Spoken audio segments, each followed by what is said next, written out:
CM Revanth Reddy మంత్రులు 2 రోజులు మేడారంలో పర్యటించనున్నారు. ఇవాళ సాయంత్రం 4:30కు వారు మేడారంకు చేరుకోనున్నారు. అక్కడే సాయంత్రం 5 గంటల నుంచి 6:30 వరకు కేబినెట్ భేటీ జరగనుంది. ఆ తర్వాత మేడారంలో అభివృద్ధి పనులు పరిశీలించనున్నారు. ఇవాళ రాత్రి హరిత హోటల్లోనే సీఎం మంత్రులు బస చేయనున్నారు. రేపు ఉదయం పునర్నిర్మాణం చేసిన గద్దెలను ప్రారంభించనున్నారు. ఆ తర్వాత హైదరాబాద్ తిరిగి రానున్నారు.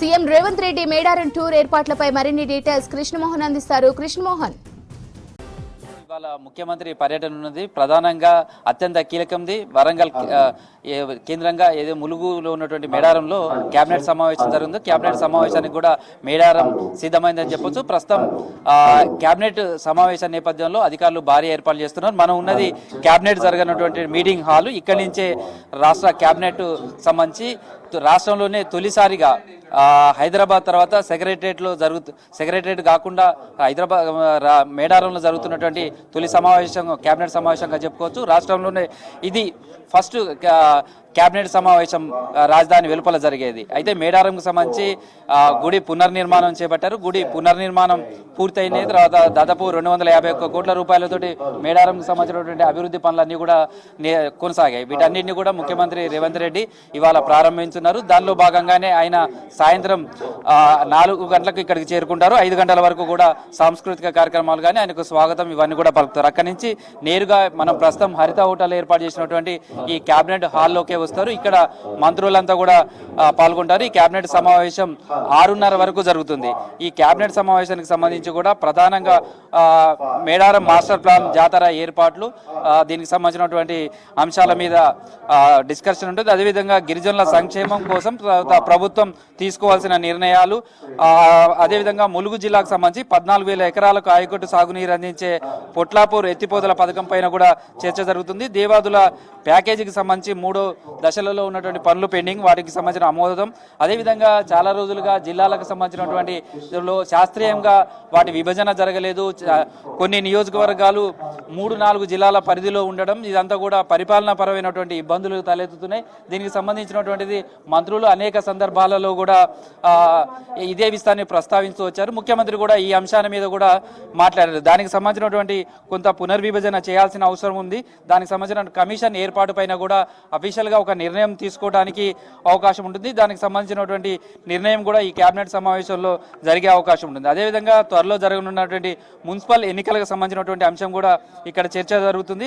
అదేవిధంగా 2028లో జరిగే కృష్ణా గోదావరి పుష్కరాలకు సంబంధించి గోదావరి కృష్ణా నదికి సంబంధించినటువంటి పుష్కరాలకు సంబంధించినటువంటి అంశం మీద కూడా చర్చ జరుగుతుంది. అదేవిధంగా యాసంగి రైతు భరోసా కింద పెట్టుబడులు సహాయం పంపిణీకి సంబంధించినటువంటి అంశం కావచ్చు. ఈ హోమ్ వీటన్నిటికీ ప్రధానంగా ఏజెన్సీ ప్రాంతంలో జరుగుతున్నటువంటి కేబినెట్ సమావేశం కాబట్టి గిరిజనులకు సంబంధించినటువంటి అంశాలు, వాళ్ళకి సంబంధించినటువంటి డెవలప్మెంట్ సంక్షేమ పథకాలు, వీటన్నిటి మీద కూడా ఈ కేబినెట్ సమావేశంలో జరగనున్నదని చెప్పచ్చు. అయితే ప్రస్తుతం కేబినెట్ సమావేశానికి సంబంధించి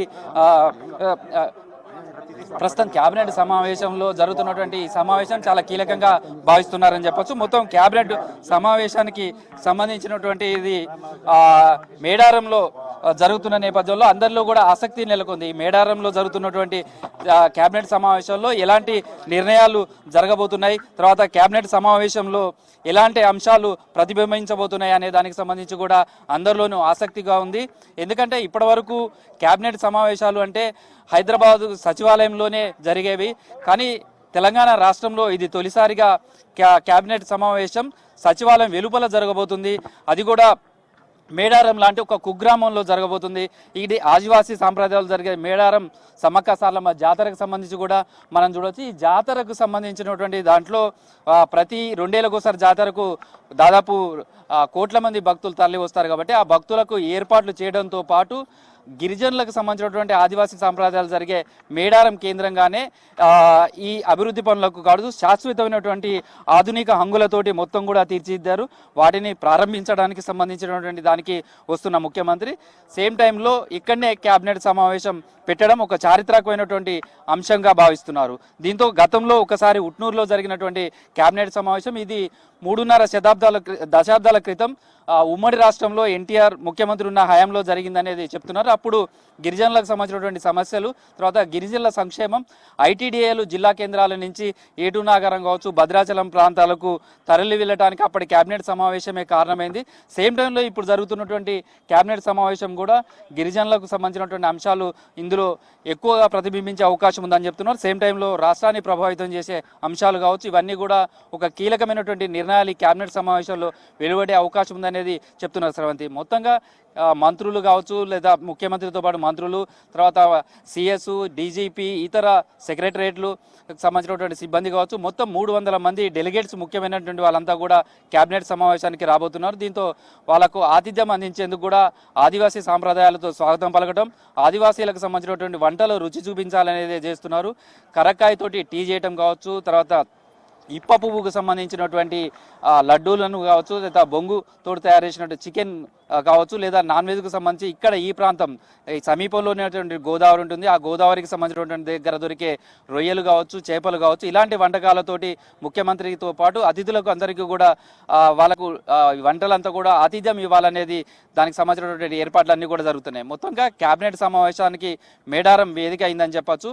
కేబినెట్ సమావేశం నేపథ్యంలో అధికార యంత్రాంగం పూర్తిగా ఏర్పాట్లు చేస్తుంది. మొత్తం భద్రతకు సంబంధించి కూడా 1600 మంది పోలీసులు ఈ భద్రతా ఏర్పాట్లలో ఉన్నారు. మొత్తం ఇటు డ్రోన్లకు సంబంధించినటువంటి కావచ్చు, లేదా ఆధునిక టెక్నాలజీ, ఏఐ టెక్నాలజీ తోటి ఉపయోగిస్తూ ఈసారి భద్రతకు సంబంధించినటువంటి పర్యవేక్షణ చేస్తున్నారు. ముఖ్యమంత్రి పర్యటనకు సంబంధించి కూడా మినిట్ టు మినిట్ కనుక మనం చూస్తే మేడారంకు ఖమ్మంలో పర్యటన ముగించుకొని నేరుగా మేడారంకు చేరుకుంటారు. మేడారం 4-4:30 మధ్యలో ఆయన మేడారంకు చేరుకుంటారు. 4:30 నుంచి ఆయనకు పోలీస్కి సంబంధించినటువంటి గౌరవ వందనం, అక్కడి నుంచి ఆదివాసీ సాంప్రదాయంలో స్వాగతం పలుకుతారు. ఆ తర్వాత మనం ఇప్పటివరకు చూసినటువంటి ఇక్కడ హరిత కాకతీయలో ప్రత్యేకంగా ఏర్పాటు చేసినటువంటి కేబినెట్ సమావేశ మందిరానికి చేరుకుంటారు. ఇక్కడ 5 గంటలకు కేబినెట్ సమావేశం ప్రారంభమవుతుంది. 5 గంటల నుంచి 6:30 వరకు, అంటే 1.5 అవర్ కేబినెట్ సమావేశం జరగనున్నది. ఈ కేబినెట్ సమావేశం అనంతరం కూడా ఇక్కడి నుంచి ఆయన మేడారంకు సంబంధించినటువంటి అభివృద్ధి పనులకు సంబంధించి కావచ్చు, వీటన్నింటినీ కూడా విజిట్ చేస్తారు. అందులో జంపనవాగు దగ్గరికి వెళ్ళడం కావచ్చు, లేదా తాత్కాలికంగా ఏర్పాటు చేసేటువంటి బస్ స్టాండు, అదేవిధంగా పోలీస్ కంట్రోల్ రూమ్ దగ్గర ఉన్నటువంటి జంక్షన్, ఈ జంక్షన్స్ అవన్నీ కూడా చూసిన తర్వాత ఆదివాసీలకు సంబంధించినటువంటి సంస్కృతి కళా బృందాలకు సంబంధించిన ఏర్పాటు సాంస్కృతిక కార్యక్రమాలను ఆయన వీక్షిస్తారు. అక్కడి నుంచే ఆయన ప్రజలను ఉద్దేశించి కూడా మాట్లాడే అవకాశం ఉంటుంది. తర్వాత మళ్ళీ హరిత హోటల్కు చేరుకుంటారు. మంత్రులు, ముఖ్యమంత్రి, ఇతర అధికారులంతా కూడా ఇక్కడే ఆయన బస చేస్తారు.